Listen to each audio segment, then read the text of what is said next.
Hello दोस्तों, नमस्कार। आज अपना टॉपिक है चैप्टर नंबर 9 अवकल समीकरण। उसका टॉपिक है समघातीय अवकल समीकरण। समघातीय अवकल समीकरण दो प्रकार के होते हैं।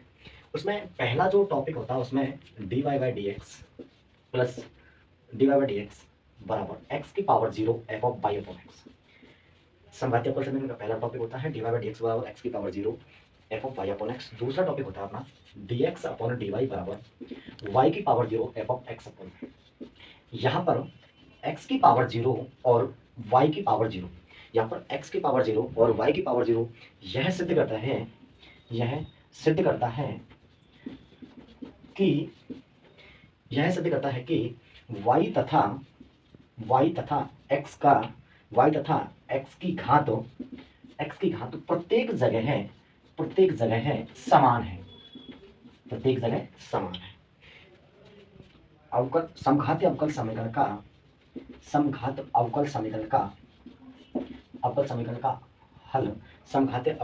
का हल y बराबर bx के रूप में दिया जाता है। समघातीय अवकल समीकरण का हल y बराबर bx के रूप में दिया जाता है। और इसमें अपन को सबसे पहले dy बाई डी एक्स यानी कि y का x के रेस्पेक्ट में अवकलन, यानी कि y का x के सापेक्ष अवकलन किया जाता है। यहाँ पे ये फंक्शन गुणन फंक्शन के रूप में, यानी कि ये दोनों फंक्शन आपस में गुणा के रूप में है, तो इसे अपन फर्स्ट इंटू सेकंड के रूल से करते हैं। कैसे करते हैं? फर्स्ट इंटू सेकंड के रूल से।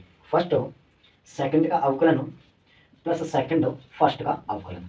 अब आप सब जानते हो कि x का x के सापेक्ष अवकलन एक होता है। x का x के सापेक्ष अवकलन एक होता है। तो यहाँ पे dx अपॉन dx की वैल्यू 1 हो जाएगी। तो dy बाई डी एक्स बराबर v प्लस के X dv upon D X. अपन इसको समीकरण 1 देते हैं तो इसे समीकरण 2 दे देंगे अपन।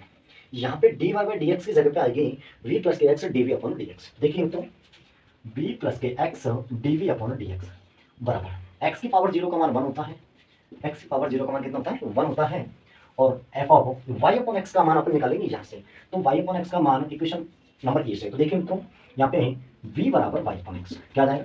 b बराबर y अपॉन x। तो b प्लस के x dv अपॉन dx बराबर फंक्शन बन जाएगा उनका v। ये पूर्णतः समघातीय अवकल समीकरण है, वो बदल चुकी है एक रैखिक अवकल समीकरण। समघातीय अवकल समीकरण किसमें बदल चुकी है? रैखिक अवकल समीकरण है। तो अपन को यहाँ पे एक पॉइंट निकल के आता है कि समघातीय अवकल समीकरण है वह रैखिक अवकल समीकरण में कब बदलती है। समघातीय अवकल समीकरण रैखिक अवकल समीकरण में कब बदलती है, ये क्वेश्चन अपना। अब जरा अपन गौर करें इस दोबारा पूरे फॉर्मेट में, तो एक स्टेप आपको मिलेगी कौन सी, कि यहाँ पे b बराबर y अपॉन एक्स। कौन सी स्टेप मिलेगी? b बराबर y अपॉन एक्स। इसमें यदि x और y की पावर सेम है, x की और y की पावर सेम है तो यह समघात में बदल जाएगी, और पावर सेम नहीं है तो यह समघात में नहीं बदलेगी। और अपन इसे थोड़ा सा और आगे फॉर्मेट बढ़ाएं इसे, तो अब यह सॉल्यूशन जाएगा चरों के पृथक्करण से। किससे जाएगा? चरों के पृथक्करण से। अब चरों का पृथक्करण क्या होता है कि सब समान प्रजाति वाले वन साइड हो जाते हैं। तो 1 upon F of B minus B into D B बराबर 1 upon X into D X. यही आपका फाइनल आंसर है।